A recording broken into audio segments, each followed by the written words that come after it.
تا ئێستا زانی و تا دژە ژەهری مار لە خوێنی مرۆڤ دروست بکرێت؟ سڵاوتان لەبێت، شانیە مەحەممەدم. لە ڕووداوێکی سیر و دەگمندا دژە ژەهری مار لە خوێنی پیاوێکی ئەمریکی دروست دەکرێت کە من پێتان دەڵێم چۆن و لە بەرچ هۆکارێک خوێنی ئەم پیاوە ئەم تایبەتمەندی و جیاوازیەی هەیە.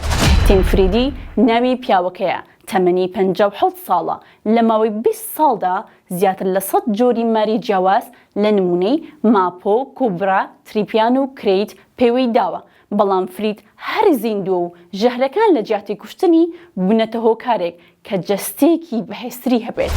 ئەمە لە کاتێکدایە ساڵانە 110,000 کەس بەهۆی پێوەدانی مار گیان لەدەست دەدەن، کەچی ئەم پیاوە جەستەی پێی خۆش دەبێت. پشکنینە پزیشکەکان دەریان خستووە زیاتر لە 700 جۆری جیاوازی ژەهر لە جەستەی فریددا هەن.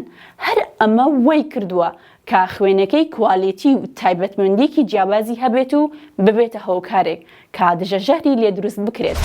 زانایانی ئەمریکی بەم خوێنی تیم فرید شۆک بوونەوە و چەندین توێژینەوە و تاقیکردنەوەیان لەسەر کردووە و بۆیان دەرکەوتووە لە ڕێگەی خوێنی فرید دەتوانن دژە ژەهر دروست بکەن و سەرتاش لەسەر مشک و تاقییان کردوتەوە. چاوەڕوانیش دەکرێت لە داهاتوویەکی نزیکدا لەسەر مرۆڤ تاقی بکرێتەوە.